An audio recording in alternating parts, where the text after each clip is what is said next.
Good morning મિત્રો. મારું નામ નંદાણીયા કાવ્યા છે. હું ધોરણ 4 માં અભ્યાસ કરું છું. 26મી જાન્યુઆરી એટલે કે પ્રજાસત્તાક દિનની આપ સૌને હાર્દિક શુભકામનાઓ. कुछ नशा तिरंगे की आन का है, कुछ नशा मातृभूमि की शान का है. हम लहराएंगे हर जगह यह तिरंगा, यह नशा हिंदुस्तान के सम्मान का है. મિત્રો, જેનો દેશ પ્રેમનો નશો ચડે ને એને બીજા કોઈ નશાની જરૂર નથી પડતી. કોઈ પણ દેશના નાગરિકને તેના દેશ પ્રત્યે પ્રેમ, આદર, સન્માન અને દાસત્વ ભાવ હોવો જરૂરી છે. મિત્રો, આપણે આપણા હકો માટે લડીએ છીએ તો દેશ માટેની આપણી ફરજો પણ ના ભૂલી જઈએ.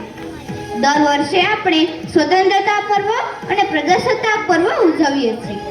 કેમ કે આપણને મળેલી આઝાદી મહામૂલી છે. તેની ખૂબ મોટી કિંમત ચૂકવી છે આપણને ગુલામીની જંજીરોમાંથી મુક્ત કરાવનારા એ વીર બંકાઓની રાષ્ટ્રભક્તિ અને સંકલ્પ શક્તિના કારણે જ આજે આપણે ખુલ્લી હવા લઈ શકીએ છીએ. મિત્રો, આજનો આ અવસર એટલે વીરોને નમન કરવાનો અવસર, એ સપૂતોની સ્મૃતિ વંદના કરવાનો અવસર.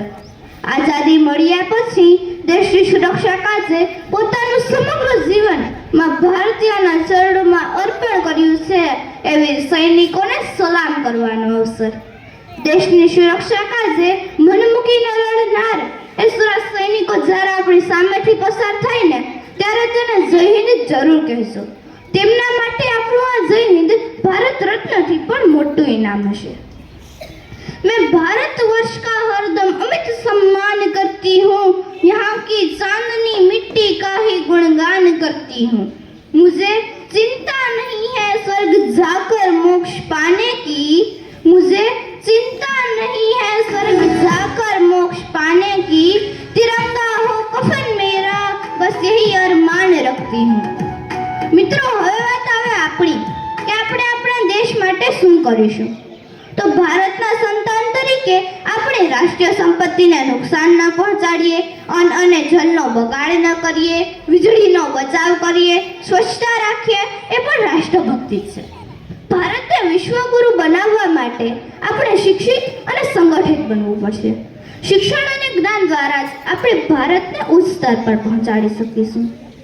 હવે અંતમાં તો હું એટલું જ કહીશ કે વતન હમારા એસા कि कोई छोड़ न पाए, वतन हमारा ऐसा कि कोई छोड़ न पाए, रिश्ता हमारा ऐसा कि कोई तोड़ न पाए. एक दिल है हमारा, एक जान है हिंदुस्तान हमारा, हर हमेश की शान है. जय हिंद, जय भारत.